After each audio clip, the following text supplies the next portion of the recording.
আসসালামু আলাইকুম। আশা করি সবাই ভালো আছেন। আজ আমি আবারও ফিরে আসছি আপনাদের মাঝে নতুন এক রেসিপি নিয়ে। আজকে আমি বাজার থেকে একটি সবজি নিয়ে আসছি, তার নাম হয়েছে উস্তা। এখন আমি উস্তাগুলা পলি থেকে নামিয়ে নিচ্ছি। দেখেন উস্তাগুলা দেখতে কতটা সুন্দর দেখাচ্ছে, খেতেও কিন্তু অনেক মজার হয়। কিন্তু আমাদের রান্নার কারণে উস্তাগুলা অনেক তিতো হয়ে যায়, সেজন্য অনেকেই উস্তা খেতে চায় না। তাদের জন্য আজকের আমার এই রেসিপিটা। আমি তাদেরকে গ্যারান্টি দিয়ে বলতে পারি, যদি আমার এই স্টেপ বাই স্টেপ রেসিপিটা ফলো করে বাসায় একবার হলেও রান্না করে খান, দেখবেন যারা উস্তা একেবারে পছন্দ করেন না তারাও আজকের এই উস্তাবাজির প্রেমে পড়ে যাবেন। আর অনাহাসে 2 প্লেট ভাত খেয়ে নেওয়া যায়, এতটা মজার হয়।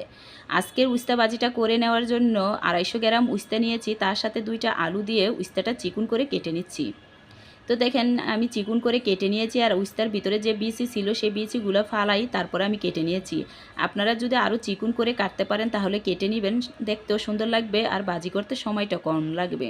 আমি তো এরকম চিকুন করে কাটতে পারি না, তারপরে যতটুকু পারছি ততটুকু করেই কেটে নিয়েছি। এখন আমি পর্যাপ্ত পরিমাণ পানি দিয়ে হাত দিয়ে কষলিয়ে কষলিয়ে 4-5 বার পানি পাল্টিয়ে উস্তাটা ধুয়ে নিব। অনেকেরই ধারণা এভাবে যদি কষলিয়ে উস্তাটা ধুয়ে নেওয়া হয় তাহলে উস্তা তিতো হয়ে যায়। এটা আপনাদের ভুল ধারণা। আপনারা যত ভালোভাবে পারেন এভাবে কষলিয়ে উস্তাটা ধুয়ে নেবেন। এই তো দেখেন আমি 7-8 বার পানি পাল্টিয়ে উস্তাটা ধুয়ে নিয়েছি, আর দেখতেও কতটা সুন্দর হয়েছে। এখন আমি পানি ঝরিয়ে নেওয়ার জন্য একটা ছাঁকনিতে উস্তাটা নিয়ে নিচ্ছি। আর বেশিক্ষণ সময় কিন্তু এভাবে পানিতে উস্তাটা ভিজিয়ে রাখা যাবে না।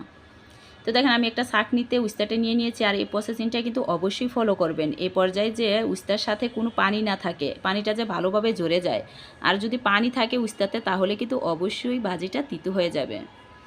এখন চুলায় একটা কড়াই বসিয়ে কড়াই দিয়ে দিয়েছি 3 টেবিল চামচ সয়াবিন তেল। তেলটা গরম হয়ে আসলে দিয়ে দিচ্ছি 2 টেবিল চামচ রসুন। রসুনটা আমি এ পর্যায়ে থিতু করে নিয়েছি।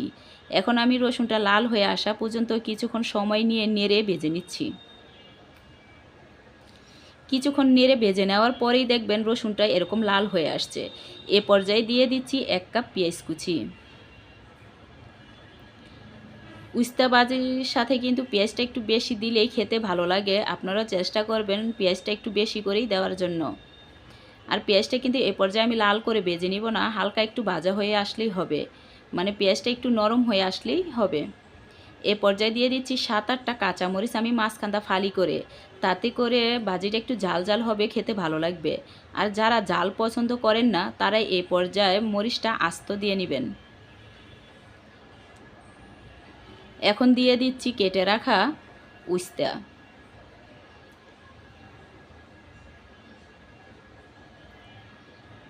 উস্তাটা দিয়ে এখন আমি নিচ থেকে ভালোভাবে তেল আর পেঁয়াজের সাথে উস্তাটা নেড়ে মিশিয়ে নিচ্ছি। উস্তা কিন্তু আমাদের শরীরের জন্য অনেক উপকারী একটি সবজি। আর এই গরমে যদি উস্তা খাওয়া যায় তাহলে কিন্তু আরও উপকার হয়। কিন্তু আমরা অনেকেই খেতে চাই না, উস্তা তিতু হয় দেখিয়া। কিন্তু আপনাদের কাছে আমার একটাই অনুরোধ, একবার হলেও আমার এই রেসিপিটা ফলো করে বাসায় রান্না করে খাবেন, দেখবেন উস্তা তো তিতু হবে না। এতটা মজার হয়, যাদেরকে রান্না করে খাওয়াবেন তারা তো আপনার প্রশংসা করবে এবং কি আপনার থেকে এই রেসিপিটা জানতে চাবে কিভাবে রান্না করেছেন। এতটা মজার হয়। দেখেন আমি ভালোভাবে নেড়ে মিশিয়ে নিয়েছি, এখন আমি ভালোভাবে ছড়িয়ে দিচ্ছি। আর আপনারাও চেষ্টা করবেন একটা কড়াই, বড় কড়াইয়ের ভিতরে উস্তাটা ভাজি করার জন্য। এই পর্যায়ে দিয়ে দিচ্ছি স্বাদ মতো লবণ, আর দিয়ে দিচ্ছি 1 চিমটি হলুদের গুঁড়া। এখন আবারও আমি ভালোভাবে নেড়ে মিশিয়ে নিচ্ছি। আর ঢাকনা দিয়ে কিন্তু ঢাকা যাবে না। আর চুলার আঁচটাও কিন্তু হাইতে রেখেই ভাজি করতে হবে, চুলার আঁচ কিন্তু কমিয়ে নেওয়া যাবে না। আপনারা যদি এই প্রসেসগুলো ফলো করে আপনারা রান্না করেন, যেরকম চুলার আঁচটা কমিয়ে রান্না করা যাবে না, হাই হিটে রান্না করতে হবে, ঢাকনা দিয়ে ঢাকা যাবে না। আর একটু বড় কড়াইয়ের ভিতরে যদি ভাজি করা যায় তাহলে আরও ভালো। এভাবে যদি এই প্রসেসগুলো ঠিক রাখেন তাহলে দেখবেন আপনাদের উস্তা ভাজিও তিতো হবে না। দেখেন উস্তার আলুটা কিন্তু একেবারে সিদ্ধ হয়ে গেছে, তারপরও আমি 3-4 মিনিট একটু নেড়ে ভাজা ভাজা করে নিচ্ছি। এভাবে যদি ভাজা ভাজা করে নেওয়া হয় তাহলে কিন্তু উস্তা ভাজিটা খেতে আরও অনেক মজার হয়। আপনারা চেষ্টা করবেন এভাবে ভাজা ভাজা করে নেওয়ার জন্য।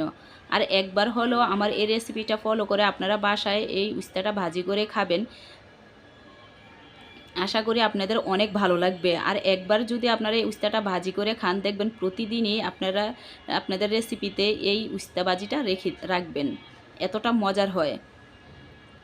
আশা করি আপনাদের ভালো লাগবে। আর যদি ভালো লেগে থাকে তাহলে প্লিজ একটা সাবস্ক্রাইব করে পাশে থাকবেন, যাতে করে নিত্য নতুন ভিডিও দেওয়ার সাথে সাথে আপনারা দেখতে পান। আজ পুরাটা ভিডিও দেখার জন্য আপনাদেরকে অসংখ্য ধন্যবাদ। এখানেই ভিডিওটা শেষ করতেছি। আবারও দেখা হবে নতুন কোনো ভিডিওতে।